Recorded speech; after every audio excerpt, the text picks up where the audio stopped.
What is Ramadan?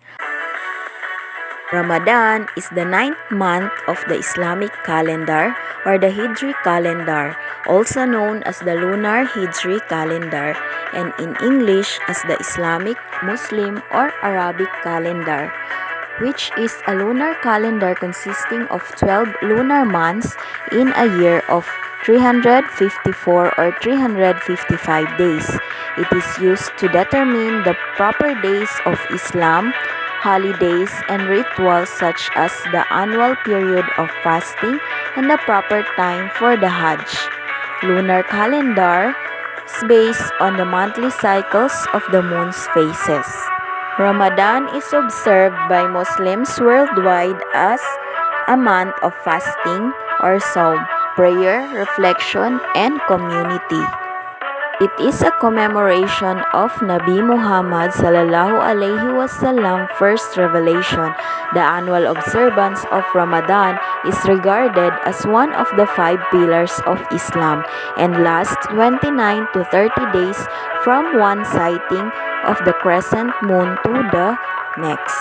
The 5 pillars of Islam: first, the profession of faith, Shahada; second, daily prayers, Salah; third, almsgiving, Zakat; fourth, fasting during Ramadan, Saum; and fifth, journey to Mecca, Hajj. Fasting during the month of Ramadan is one of the 5 pillars of Islam. The month is spent by Muslims fasting during the daylight hours from dawn to sunset. According to Islam, the Quran was sent down to the lowest heaven during this month, thus being prepared for gradual revelation by Jibril to Nabi Muhammad sallallahu alaihi wasallam.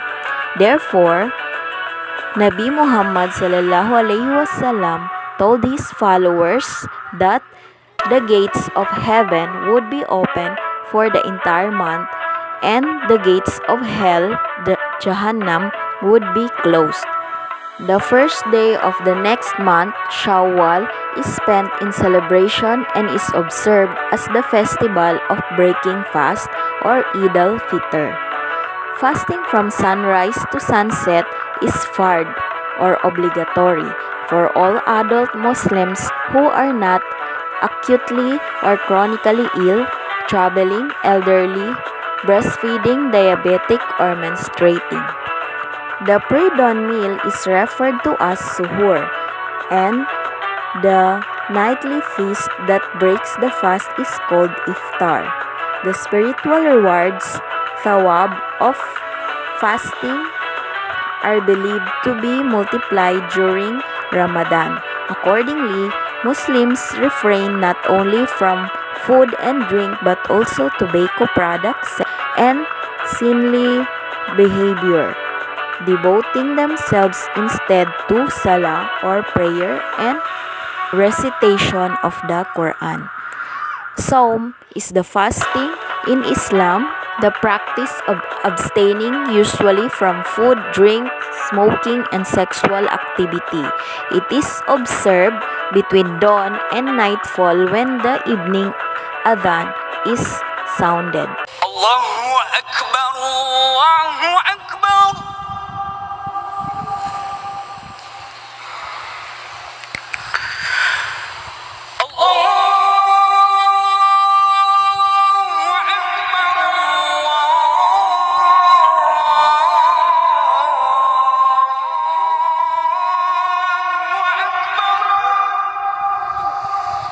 Suhoor is the meal consumed early in the morning by Muslims before fasting, or Saum, before dawn during or outside the Islamic month of Ramadan.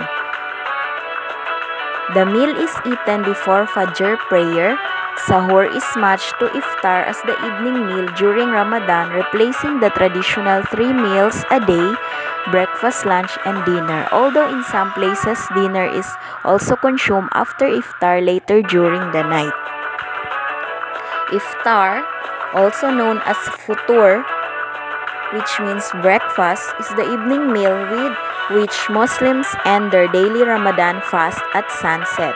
They break their fast at the time of the call to prayer for the evening prayer. This is their second meal of the day. The daily fast during Ramadan begins immediately after the pre-dawn meal of suhoor and continues during the daylight hours, ending with sunset with the evening meal of iftar.